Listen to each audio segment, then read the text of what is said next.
Þú ert bara orðinn eldsprækur og tilbúinn í slaginn? Já, það búinn að vera með á öllum æfingum og finn lítið sem ekkert fyrir í hnénu, þannig að ég er bara alveg góður. Já, náðir leikjum fyrir jólin? Já. Eða fyrir áramótin, ætla ég að segja? Já, bæði en það var gott að ná síðasta leiknum eiginlega alveg með, þannig að náði 45 mínútur þar og þannig að það gefur bara góða mynd fyrir komandi verkefni. Þannig að þannig laga séð sjálfstraustið bara fínt?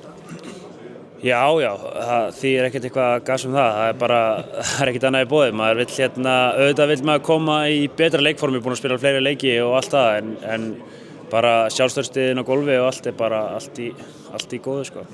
Þannig að nú bara fyrstu leikirnir á næstu grösum við Svíana, þannig að það er auðvitað púsla sér saman? Já, það við erum búin að ná alveg góðri myndi að þessu á gólfi en þú veist það alltaf að prófa að sjá hvernig það kemur út í leikjum og það var alveg gott að fá 2 toppleiki við Svía, þannig að það verður bara gaman að sjá hvernig það kemur út. Ég er bara full að trúa því. Skarð við skildi að Aron verður ekki með í fyrstu leikjunum?